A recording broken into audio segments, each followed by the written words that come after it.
बात करेंगे सुशांत केस की, जहां पर सुप्रीम कोर्ट ने एक्टर सुशांत राजपूत की मौत के मामले की सीबीआई जांच शुरू करने के आदेश दे दिए हैं।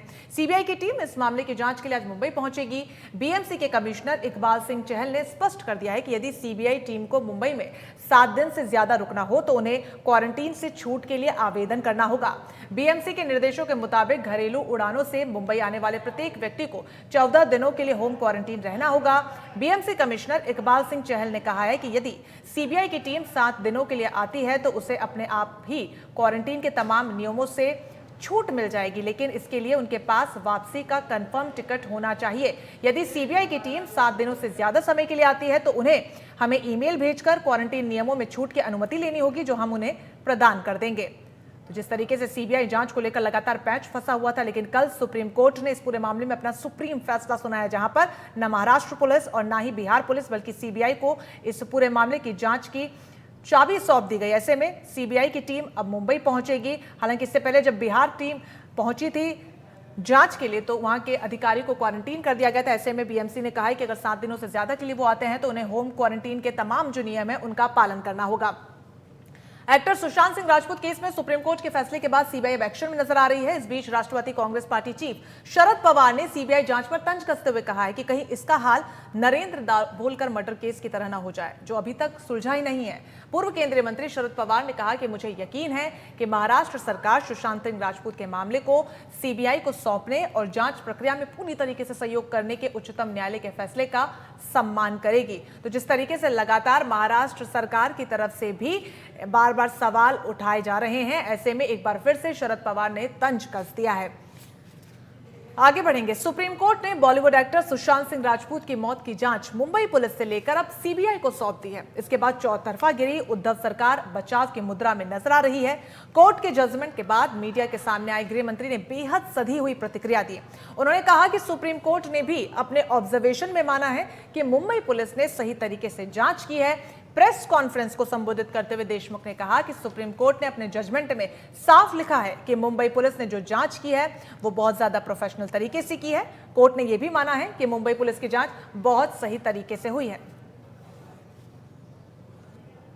आपको सभी को पता है कि जो सुप्रीम कोर्ट का जो सुशांत सिंह के केस के बारे में जो निर्णय आया है उसका हम स्वागत करते हैं। जो भी सीबीआई को सहकार्य लगेगा वो पूरा सहकार्य, पूरा कॉपरेशन राज्य शासन देगी। उसी प्रकार जो सुप्रीम कोर्ट का जजमेंट है, सुप्रीम कोर्ट के जजमेंट में जो ऑब्जर्वेशन है उसमें साफ साफ सुप्रीम कोर्ट ने लिखा है कि मुंबई पुलिस ने जो सुशांत सिंह के केस का जो इन्वेस्टिगेशन किया उसमें बड़े प्रोफेशनली किया, कोई भी दोष वो इन्वेस्टिगेशन में नहीं है। बहुत ही सही तरीके से मुंबई पुलिस ने इन्वेस्टिगेशन किया। इस प्रकार का साफ जो सुप्रीम कोर्ट ने जजमेंट दिया उसमें उन्होंने लिखा है। उसी प्रकार आप सभी को पता है कि परम पूज्य डॉक्टर बाबा साहब आम्बेडकर, इनका जो संविधान है उसमें फेडरल स्ट्रक्चर के बारे में जो कॉन्सेप्ट है या संघ राज्य के बारे में जो कॉन्सेप्ट है उसके बारे में जो कॉन्स्टिट्यूशनल एक्सपर्ट है या बड़े बड़े जो थिंकर्स है उन्होंने इसके बारे में आगे चल के विचार मंथन करने की जरूरत है, ऐसा भी मैं समझता हूं। इस पूरी खबर पर ज्यादा जानकारी के लिए सहयोगी विनय न्यूज रूम से सीधा हमारे साथ जुड़ गए। विनय, 2 महीने से ज्यादा का वक्त गुजर गया एक लंबी जंग के तौर पर। न सिर्फ हर देशवासी बल्कि राजनीतिक पार्टियां भी इसमें कहीं ना कहीं इन्वॉल्व नजर आई। अब जब सीबीआई को जांच सौंप दी गई है, कितनी बड़ी जीत, क्या लगता है कि जस्टिस प्रिवेल हो पाएगा?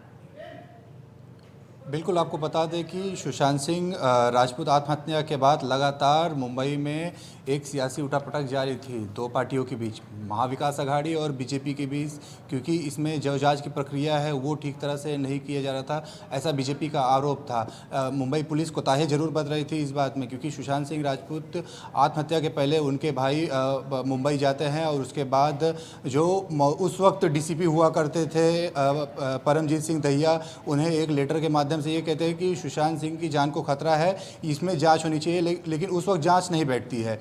और उसके बाद से कुछ दिन बाद उनका तबादला हो जाता है दूसरे जोन में, जिसके कुछ महीनों बाद ही सुशांत सिंह राजपूत आत्महत्या कर लेते हैं।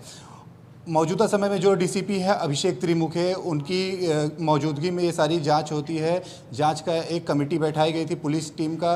पुलिस लगातार पूछताछ कर रही थी सुशांत के करीबियों से, दोस्तों से, लेकिन जहां असली जांच करनी चाहिए थी वो वहां मुंबई पुलिस नहीं पहुंच पा रही थी, जिसके वजह से एक मांग उठी कि इसमें सीबीआई जांच हो और ईडी की जांच हो। उसके बाद से ये जो पूरा मामला है ये बॉम्बे हाई कोर्ट में गया। बॉम्बे हाई कोर्ट ने महाराष्ट्र सरकार को फटकार लगाई थी इस पूरे मामले को लेकर कि जो जांच है वो जांच में कोताही बरती जा रही है, जिसके बाद से महाराष्ट्र सरकार ने बॉम्बे हाई कोर्ट को चैलेंज किया था सुप्रीम कोर्ट में, और सुप्रीम कोर्ट का अब जो फैसला आया है कि इस पूरे मामले की सीबीआई जांच हो, तो कहीं ना कहीं ये मुंबई पुलिस के लिए एक हार जरूर है।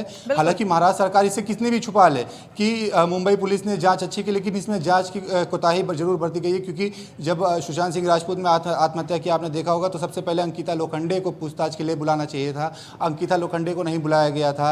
रिया चक्रवर्ती को बुलाना चाहिए था, रिया चक्रवर्ती को इसमें नहीं बुलाया गया था। उनके जो रिया चक्रवर्ती से जुड़े जितने भी तार हैं उन्हें पूछताछ के लिए बुलाना चाहिए था, लेकिन मुंबई पुलिस ने पूछताछ के लिए नहीं बुलाया गया था। पोस्टमार्टम में जो चौंकाने वाली रिपोर्ट सामने आई थी उसमें भी कोताही बरती गई थी अस्पताल प्रशासन की तरफ से, मुंबई पुलिस की तरफ से। तो कहीं ना कहीं ये जो कोताही लापरवाही बरती गई है, अब जो जांच है वो सीबीआई को सौंपी गई है, तो उम्मीद ये लगाई जाती है कि सीबीआई अपने तरफ से जो जांच है वो करेगी।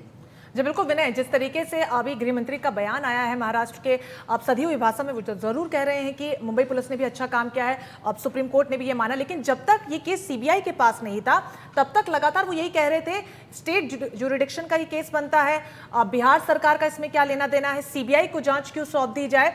लेकिन अब सुप्रीम कोर्ट ने भी माना है कि बिहार पुलिस की तरफ से जो एफआईआर दर्ज की गई थी वो बिल्कुल सही थी। कितना बड़ा झटका मुंबई पुलिस के लिए। बिल्कुल, आपको बता दें कि महाराष्ट्र के जो गृह मंत्री हैं अनिल देशमुख, वो अंत तक ये कहते रहे कि ये जो पूरा मामला है ये सीबीआई को नहीं सौंपा जाएगा, क्योंकि मुंबई पुलिस इतनी सक्षम है, मुंबई पुलिस इस पूरे मामले की जांच करेगी। आप देखिए शिवसेना नेता संजय राउत लगातार बयान दे रहे थे डेली मीडिया को संबोधन करते हुए कि मुंबई पुलिस सक्षम है, उन पर उंगली नहीं उठानी चाहिए, वो अपनी जाँच ठीक तरीके से कर रही है। गृह मंत्री बयान देते थे, कांग्रेस की तरफ से बयानबाजी आया करती थी, क्योंकि जो सूबे की उद्धव सरकार है ये महाविकास अघाड़ी है, 3 पार्टियों की सरकार है, इसलिए 3 लोगों के अपने बयान आया जाया करते थे, लेकिन इससे कोई भी सक्षम नहीं था, क्योंकि मुंबई पुलिस जांच में कोताही बरत रही थी। ये बात उन्हें स्वीकार करनी चाहिए। इसलिए पूरे जो देश की आवाज़ उठी थी वो कि सीबीआई की मांग की गई थी। और जो बिहार के जो मुख्यमंत्री हैं नीतीश कुमार, उन्होंने ये आश्वासन दिया था सुशांत के परिवार को कि हम इस जो सुशांत के आत्महत्या के पीछे की वजह क्या है इसे हम सबके सामने ला कर रहेंगे। और बिहार में एक एफआईआर दर्ज की जाती है उनके पिता द्वारा, जिसके बाद से बिहार की पुलिस मुंबई आती है। लेकिन आप देखिए कि जब बिहार पुलिस मुंबई आती है तो उन्हें क्वारंटीन कर दिया जाता है, क्योंकि मुंबई पुलिस को यह डर सता रहा होता है कि अगर बिहार पुलिस ठीक से जांच करेगी तो उसमें कई नाम सामने आएंगे। आपको बता दें कि इसमें कई पॉलिटिकल पार्टी भी जुड़ी हुई है, जिसकी वजह से ये जो जांच है वो मुंबई पुलिस ठीक से नहीं करी थी, क्योंकि उन्हें ऊपर से दबाव दिया गया था। और वही डेली महाराष्ट्र के जो गृह मंत्री है अनिल देशमुख, वो ये कह रहे थे कि मुंबई पुलिस ही जाँच करेगी। अब सीबीआई के पास ये पूरा मामला है, तो सीबीआई आज मुंबई पहुंचेगी। उसके बाद सबसे पहले सुशांत के अपार्टमेंट में जाएगी, जहां उन्होंने बांद्रा स्थित अपने घर में आत्महत्या किया था। उसके बाद जो उनकी एक्स मैनेजर है उनके अपार्टमेंट में जाएगी, ये वजह ढूंढेगी कि उन्होंने सुसाइड किया था। उसके कुछ महीने बाद ही सुशांत सिंह आत्महत्या कर लेते। उसके बाद से जो डीसीपी के हमने नाम बताए हैं, परमजीत सिंह दहिया और मौजूदा डीसीपी अभिषेक त्रिमुखे, इन दोनों से पूछताछ की जाएगी कि आखिर जब सुशांत के भाई ने कहा था तो उस वक्त एक्शन नहीं लिया गया। अब तक जो पूछताछ हुई है, जितने लोगों से दस्तावेज हुए हैं वो दस्तावेज इकट्ठा करेगी। उसके बाद सीबीआई एक अपना टीम गठन करके नए पहलुओं से जांच शुरुआत करेगी। तो कहीं ना कहीं मुंबई पुलिस के एक बहुत बड़ा झटका भी है और एक शर्मनाक बात भी है कि मुंबई पुलिस 2 महीने बाद भी इस केस को नहीं सॉल्व कर पाई। बिल्कुल विनय, पहले तो बिहार पुलिस की जो कार्रवाई थी वो सवालों के कटघरे में थी, लेकिन हाल ही में अब शरद पवार ने सीबीआई की कार्रवाई पर भी तंज कस दिया। साफ तौर पर उन्होंने कहा कि जिस तरीके के अब जो केस चला रहा है 2013 से नरेंद्र दाभोलकर का, जिसका सच अभी तक सीबीआई सामने नहीं ला पाई है, कहीं वही हश्न सुशांत केस का ना हो जाए। क्या लगता है कि सीबीआई की पारदर्शिता पर, कार्रवाई की पारदर्शिता पर सीधे तौर पर सवाल है ये? बिल्कुल 2013 में जो सामाजिक कार्यकर्ता हैं डॉक्टर नरेंद्र दाभोलकर, उनकी निर्मम तरीके से हत्या कर दी जाती है और मुंबई पुलिस जब जांच कर रही है तो 4 आरोपियों को उन्होंने गिरफ्तार किया था, लेकिन बाद में ये पता चलता है कि वो आरोपी निर्दोष है, उन्हें छोड़ दिया जाता है। साल 2014 में ये पूरा मामला सीबीआई को सौंपा जाता है और 7 साल बाद भी इस पर किसी भी तरह का जो निष्कर्ष है वह नहीं निकल पाया है और आज ही के दिन डॉक्टर नरेंद्र दाभोलकर की हत्या कर दी गई थी। तो 7 साल बाद अभी तक उन्हें इंसाफ नहीं मिला है, जिसपे तंज कसते हुए एनसीपी सुप्रीमो शरद पवार ने आज सुबह ही ट्वीट किया था कि सुशांत सिंह राजपूत के मामले में ठीक से जो है वो जांच हो, नरेंद्र दाभोलकर की तरह कहीं ये एक राज न रह जाए और उसमें ठीक तरीके से जांच हो। आपको बता दें कि जिस तरीके से एक तरीके से ये तंज है, क्योंकि महाराष्ट्र सरकार नहीं चाहती थी ये पूरा मामला सीबीआई तक जाए, लेकिन अब आखिर जब जनता की आवाज़ एक गूंज पहुंची, उसके बाद लगातार परिवार की मांग थी, बिहार सरकार की मांग थी कि हम सुशांत के परिवार को इंसाफ दिला करेंगे, तो कहीं ना कहीं एक महाराष्ट्र सरकार के लिए एक शर्मिंदगी की बात है, जिसे शरद पवार ही नहीं बल्कि महाराष्ट्र के गृहमंत्री भी छुपा रहे हैं इस चीज़ को। इसी के चलते एक तंज कसते हुए शरद पवार ने आज सुबह ये पूरा जो मामले को लेकर एक ट्वीट किया है। जी बिल्कुल विनय, जिस तरीके से अब सीबीआई एक आखिरी उम्मीद के तौर पर देखा जा रहा था और अब जब सीबीआई की जांच शुरू हो चुकी है, आखिरी उम्मीद के तौर पर लोग देख रहे हैं, हर कोई उनका जो फैन था सुशांत का, वो और साथ ही साथ वो परिवार भी जिसने अपना बेटा खोया है। बहुत बहुत शुक्रिया आपका तमाम जानकारी के लिए। तो विनय न्यूज रूम से जुड़े और इस पूरे मामले पर अपडेट्स, आगे भी लगातार नेशनल वॉइस इस पूरे मामले पर अपडेट्स पल पल के आपको देता रहे।